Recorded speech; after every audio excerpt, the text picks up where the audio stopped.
Mid night promo അപ്ഡേറ്റുമായിട്ടാണ് വന്നിരിക്കുന്നത്. ജാഫ്രിക്ക ടെററാണ് നാളെ നമ്മളെ ലൈവിനകത്ത് കാണാൻ പോകുന്നത്. വെടിക്കെട്ടെന്നൊക്കെ പറഞ്ഞു കഴിഞ്ഞാല് പുള്ളി ഇനി കളി പഠിപ്പിക്കും മോളെ.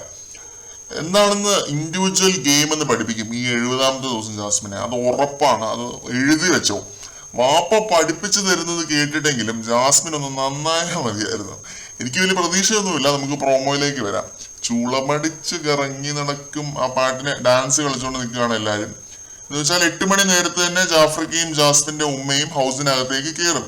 ഈ പാട്ട് മോർണിംഗ് സോങ് നടക്കുന്നതിന്റെ ഇടയ്ക്ക് അപ്രതീക്ഷിതമായിട്ടാണ് രണ്ടുപേരും വരുന്നത്. കയറിയിട്ട് പുള്ളി കൊണ്ടുവന്നൊരു മാല ഇടിപ്പിക്കുന്നുണ്ട്. അത് ജാസ്മിന്റെ ഫിയോൻസെ മറ്റേ പുള്ളി കൊടുത്തുവിട്ട മാലയാണെന്നൊക്കെയാണ് പറയുന്നത്. പിന്നെ പീപ്പിൾസ് റൂമിൽ ഇരുന്നിട്ട് ജാസ്മിന് ഗബ്രി കൊടുത്തൊരു ലോക്കറ്റ് ഊരിത്തരാൻ പറയുന്നുണ്ട്. നല്ല മനസ്സോടെ ഊരിത്താ എന്നാണ് ജാഫ്രിക്ക പറയുന്നത്.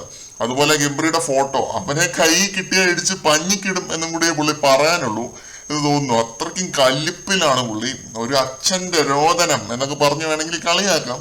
പക്ഷെ എനിക്കെന്തോ കളിയാക്കാൻ തോന്നുന്നില്ല. കാരണം പുള്ളി മടുത്തു സത്യമായിട്ട് എനിക്ക് അങ്ങനെയാണ് തോന്നുന്നത്. ഒരു പ്രേക്ഷകനായിട്ടിരുന്നിട്ട് പുള്ളി കാണുമായിരുന്നു ഈ 70 ദിവസവും പുള്ളിയുടെ മോൾ അതിനകത്ത് കാണിച്ചു കൂട്ടിയ തോന്നിയാസങ്ങള്.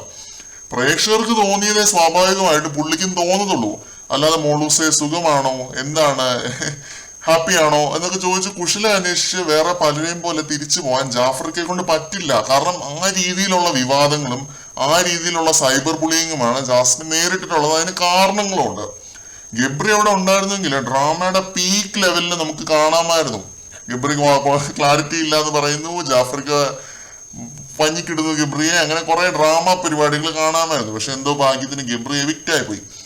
ഇങ്ങനെയൊന്നും മുന്നിൽ ചെന്ന് പെട്ടില്ല ഇങ്ങനെയൊന്നും. എന്തായാലും ഒരച്ഛന്റെ രോദനം കാണാനായിട്ട് വെയിറ്റിംഗ് ആണ്. ബ്ലോക്കൊക്കെ മാറി ജാഫ്രിക്കയുടെ അഴിഞ്ഞാട്ടമാണ് നാളെ കാണാനായിട്ട് കട്ട വെയിറ്റിംഗ് ആണ്. ഒരു രക്ഷയില്ല പ്രോമോ.